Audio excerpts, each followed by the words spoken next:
అవినీతి నిరోధక శాఖ వలకు మరో అవినీతి అధికారి చిక్కాడు. విద్యుత్ శాఖ ఏడీఈగా పనిచేస్తున్న సుబ్బారావు ఇంట్లో అనిషా చేసిన సోదాల్లో కోట్ల రూపాయల విలువైన ఆస్తులు బయటపడ్డాయి.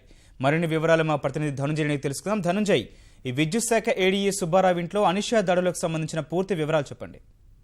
వాస్తవానికి ఆదాయం మించిన ఆస్తుల కేసులో ఈ సోదాలు నిర్వహించింది అవినీతి నిరోధక శాఖ. అయితే దీంట్లో కళ్ళు చెదిరే వాస్తవాలు బయటపడ్డాయని చెప్పాలి. దాదాపుగా ₹1 కోటి మేర ఇతని ఇంట్లో ఖాళీ ప్రామిసరీ నోట్లు, అలాగే ఖాళీ సంతకాలు చేసినటువంటి ఖాళీ చెక్కులు కూడా బయటపడ్డాయి. వీటి విలువ దాదాపు ₹1 ఉంటుందని చెప్పి అవినీతి నిరోధక శాఖ అధికారులు స్పష్టం చెప్తున్నారు. అయితే గతంలోనే ఇతను కాల్మనీ వ్యవహారంలో కూడా ఇతను ఉన్నట్టుగా కూడా ఆధారాలు స్పష్టమవుతున్నాయి. కొంత అనధికారికంగా వడ్డీలకు తిప్పినట్టుగా కూడా స్పష్టమవుతుంది అవినీతి నిరోధక శాఖ చేసినటువంటి సోదాల్లో. అయితే ఇక గుంటూరు రాజధాని పరిధిలో, గుంటూరు విజయవాడ పరిధిలో పెద్ద ఎత్తున ఇళ్ల స్థలాలు కూడా అధికారులు గుర్తించారు. దాదాపుగా ₹20 కోట్ల మేర విలువ చేసే ఆస్తులు, పత్రాలు ఇతని ఇంట్లో సోదాల్లో లభ్యమయ్యాయి. భారీ ఎత్తున ఈ అవినీతి ద్వారా అక్రమార్జన ద్వారా ఈ సొమ్ము సంపాదించినట్టుగా కూడా అధికారులు అంచనా వేస్తున్నారు. మొత్తం మీద మరింతగా ఇంట్లో దొరికినటువంటి కొన్ని బ్యాంకు పత్రాలు, అలాగే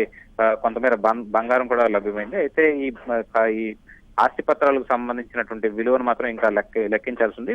మార్కెట్ అంచనాల ప్రకారం దాదాపుగా వీటి విలువ మొత్తం 20 నుంచి 30 కోట్ల మేర ఉంటుందని చెప్పి అంచనా వేస్తున్నారు. మొత్తం రాజధాని ప్రాంతంలోనే 20 ఫ్లాట్ల తాలూకు ఆస్తి పత్రాలని, అలాగే ₹1 విలువ చేసే ఈ ఖాళీ ప్రామిసరీ నోట్లు, అలాగే చెక్కులను కూడా స్వాధీనం చేస్తున్నారు.